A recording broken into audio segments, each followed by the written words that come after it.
Cliff McWilliams here, coming to you again from Corporatist Nation, because that's what we got. We sure as hell don't have a democracy, as witnessed by the exit polling results, controlled mass media going after Bernie Sanders for the last 5-6 years, diminishing him. This is where we're at. The most important thing that we have to consider right now, even though coronavirus is a problem of massive proportion, is the fact that we don't have a democracy. And we do have what really constitutes a fascist nation, as you see the military vehicles rolling into NYC and Chicago. That's pretty much available on Twitter, showing the pictures of trains rolling in with the equipment to lock us down. Granted, self-quarantine is important and avoiding crowds. Let's get that straight right now. But where is Joe Biden? Last time we saw Joe Biden, he was being pulled off the stage by his wife after he had a momentary fit of being lost. Bernie Sanders should be in what is the fight of his life. In 2016, he did not call out the massive cheat that was going on many levels that denied him the nomination in favor of Hillary Clinton. But on this occasion, it's even worse. The electronic voting machines are clearly being programmed to steal this primary from Bernie Sanders. All the stops have been pulled out by the donor class. It stopped Bernie Sanders at any measure. And what we're going to see as soon as Joe Biden is cleared for the nomination, he's going to appoint, more than likely, Hillary Clinton as the VP. And once again, we're going to see Hillary Clinton versus Donald Trump, because Hillary Clinton just is not going to allow another woman to step into what is, by any measure, her place. And what we're going to see is Joe Biden is going to have some kind of a medical event that's going to facilitate this. But where is Bernie Sanders? Bernie Sanders, we all are waiting for Bernie Sanders to go ahead and endorse the Democratic nominee. Well, that piece of paper that he signed isn't worth the ink that's on the paper that said he is going to go along with whatever the DNC does. What Bernie Sanders needs to do is call out the DNC, go after and publicize these exit poll results, because after all, exit polls are how we test the accuracy of voting apparatus. And it's outrageous, the numbers, the flipping that's gone on, and the closing of polling locations in areas favorable to Bernie Sanders, the population demographics. This is where we're at. And this is fascism. This is the corporate state, the donor class, bringing all their power to bear. And coronavirus, Bernie Sanders certainly is the presidential one here. We have to give him that. But Bernie Sanders his legacy cannot be that he bowed down to the very people and institutions that he's been calling out for years. He has got to put them on the spot, and people will stand with him. And then you know what we have to do? After we bring the Democratic Party to its knees by not voting for the Democratic nominee, whether it's Hillary, more than likely, or Joe Biden, if he's ever able to somehow stay together. But that's ridiculous to even think about that. He definitely has some serious cognitive impairment when it comes to running for president. Maybe not standing around on a golf course with his friends if that were the case, but certainly he's not able. Donald Trump will just have a field day with him. And the press is complicit in this. When Bernie Sanders called out Joe Biden for lie upon lie upon lie at every level, the press, the moderators just stood idly by and let it go, rather than supporting the truth. We've had no fourth estate, that is the free press, for many years now. And nowhere has it been more evident than in these debates. So Bernie Sanders needs to look at, what is his legacy going to be. Now, he's moved the party to improve positions, we'll say, but at this point, Donald Trump is making Joe Biden look like a right-winger. Rush Limbaugh's line, practically. It's ridiculous. That's a little bit of a stretch, but I think people are getting this. So what has to happen here if we're going to save democracy? And without democracy, then why vote? I mean, really. If I'm not sure that the vote that I cast is going to be counted the way I cast it, then we don't have a democracy.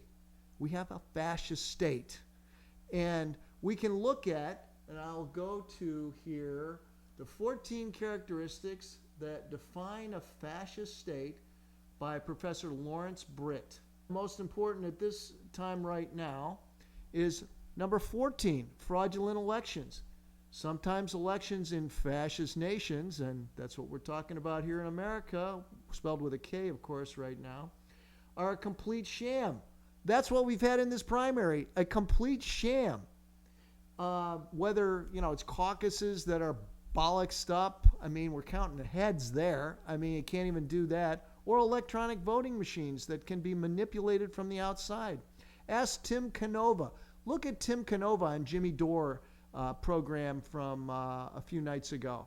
He'll tell you the whole story, and there's other people that I could bring on board that know more than he does, because we contested an election that I was involved in for a U.S. House back in 2007. It's about the manipulated smear campaigns. Think MSNBC and CNN. Sometimes it's very subtle. NPR is famous for that. National Propaganda Radio. You have use of legislation to control voting numbers. Controlling district boundaries. Closing polling places that people are familiar with, especially in areas where the demographics aren't favorable to the establishment candidate. That's what we've had right here. Manipulation of the media, it's abundant. And fascist nations also typically use their judiciaries to manipulate or control elections. Think Citizens United. A corporation is a person? That's exactly the opposite. It's antithetical, in fact, to what corporate construction laws are all about. It's separability. It's the people, separating the people that run the company from the actions of the company. That's why you have a corporation. At any rate, Bernie Sanders needs to stand up and talk about what's gone on in his primary from the standpoint of remembering what Stalin said. Stalin said, it's not who votes, it's who counts the friggin' votes. So let's get on it, Bernie. This is your last stand. And if you want this movement to flourish and grow, you, as truthful a guy as we've ever seen in politics in this country, certainly in my lifetime, you need to stand up for the truth and the facts. And the facts are you've been keel-hauled by the establishment Democratic Party working in concert with the controlled mass media. And we know who all these people are. I need not name them. I've named them in the past. I'm going to put the link on this YouTube video for the 14 characteristics that define a fascist state. And I'm also going to I'll revisit of the exit polling results, which is on another video that I did a few days ago on this. And take it for what it is. And what it is, it's the facts. Facts don't lie. Real facts, not faux media, fake media. And we've never had, let's put it this way. The American corporate media is the most sophisticated propaganda operation in the history of this planet. And it's all meant to persuade you and me how to think.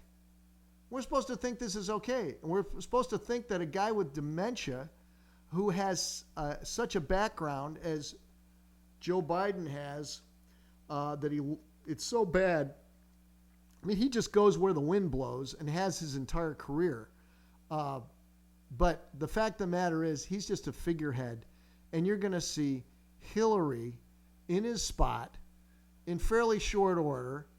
And let's hope that Bernie actually does stand up. I ask you, Bernie Sanders, I've never met you. I have great respect for you for all that you've done. But the time has come to really put the brakes on it. And you need to shoot the puck and put it glove side high just off the crossbar. Bar down on this shot on election rigging 2020, because you've been rigged, and you know it. You're a smart guy, and so's your whole team. I'm not voting for Joe Biden. It's unlikely I'll vote for the Democratic nominee, foe that may be. Unless it's Bernie Sanders. And maybe you ought to talk to Tulsi Gabbard and get together with her, because we need to change the American political system dramatically here, because we don't really have one. We have a pseudo-authoritarian government that works to preserve the status quo for the powers that be, because that's what we're fighting here. Powers that be, the donor class, the establishment, whatever you want to call it. It's the one-party system, the money party, and we ain't in it, as George Carlin would probably say. It's a big club, and we're not in it. So, once again, thank you very much for watching. I hope that you will take to heart what I'm saying, and see if we can't get our democracy back whenever we had it, because this is a corporatist nation.